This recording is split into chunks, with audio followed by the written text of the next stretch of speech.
আসসালামু আলাইকুম dear viewers, আমি ডাক্তার রৌনক আফরিন রুবি। আজকে আপনাদের সাথে আলোচনা করব পিসিওএস অর্থাৎ পলিসিস্টিক ওভারি সিনড্রোম নিয়ে এবং এর হোমিওপ্যাথিক ট্রিটমেন্ট নিয়ে। তো আমি আমার আগের ভিডিওতে ওভারিয়ান সিস্ট নিয়ে ডিটেলস আলোচনা করেছি। আজকে স্পেসিফিকভাবে পিসিওএস নিয়ে আলোচনা করব এবং এর হোমিওপ্যাথিক ট্রিটমেন্ট নিয়ে আলোচনা করব। পিসিওএস একটা ওভারির সমস্যা, এটা হলো ওভারির এক ধরনের সমস্যা।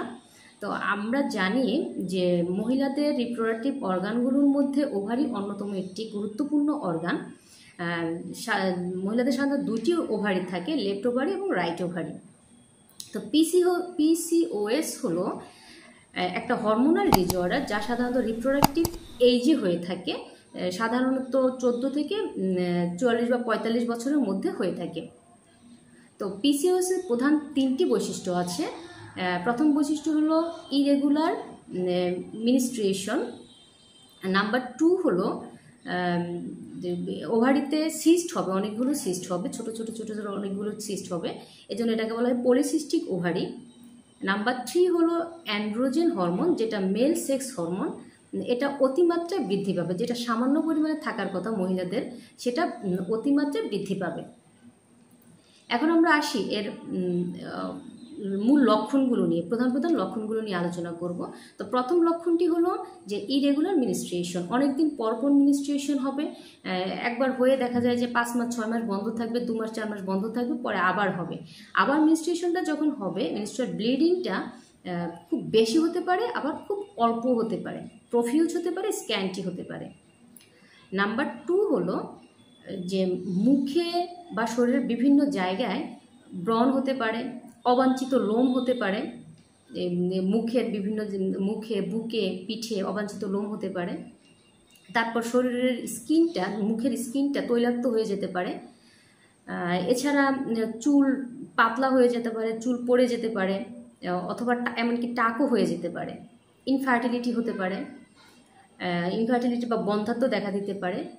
তারপর ওয়েট গেইন হতে পারে, অতিরিক্ত মাত্রায় ওজন বৃদ্ধি পাবে।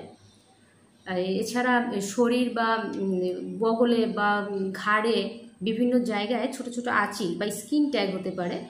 তারপর শরীর বা বগলের স্কিনগুলো আস্তে আস্তে কালো হয়ে যেতে পারে। এই ধরনের লক্ষণগুলি সাধারণত দেখা যায় পিসিওএসে।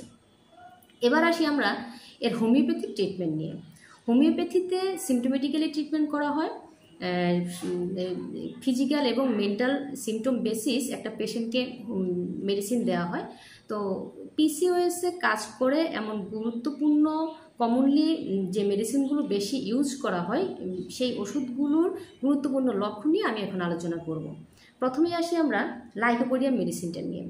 লাইকোপোডিয়াম রাইট সাইডের ওভারি যদি অ্যাফেক্টেড হয় বা লেফট সাইডের ওভারিতে যদি সিস্ট দেখা দেয়, তাহলে আমরা লাইকোপোডিয়ামটা ইউজ করব। এক্ষেত্রে মিনিস্ট্রেশনটা সাইকেলটা হবে ডিলেড মিনিস্ট্রেশন হবে, এবং যখন মিনিস্ট্রেশনটা হবে ব্লিডিংটা হবে প্রফিউজ এবং অনেকদিন ধরে থাকবে। এছাড়া লাইকোপোডিয়ামের কিছু অ্যাবডোমিনাল সিমটম আছে, অর্থাৎ গ্যাসের কারণে অ্যাবডোমেনটা, পেটটা ফুলে যাবে, ব্লোটেড হয়ে যাবে। তাছাড়া দেখা যায় যে অন্যান্য সিমটমের সাথে লিভার ফাংশন ডিসঅর্ডার থাকতে পারে।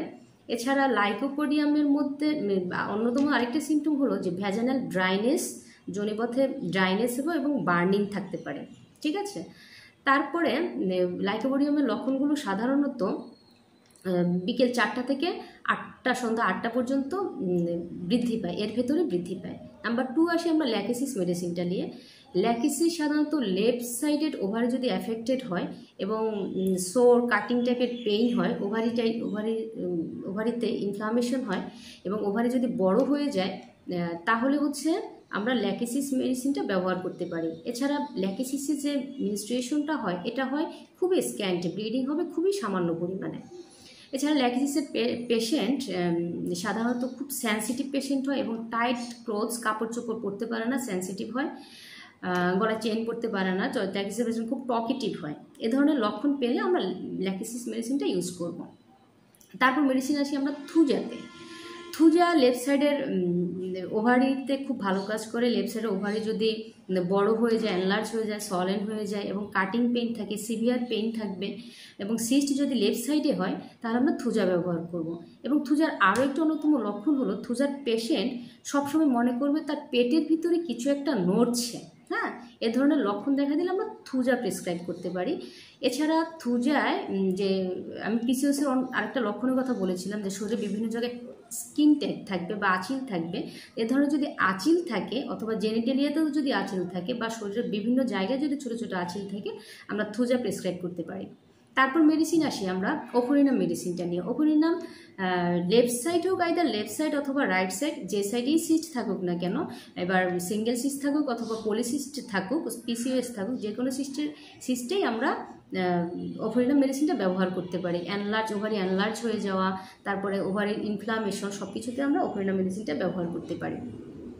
তো প্রিয় দর্শক, এই হলো মোটামুটি পিসিওএসের হোমিওপ্যাথিক ট্রিটমেন্ট আমি মোটামুটিভাবে আলোচনা করেছি।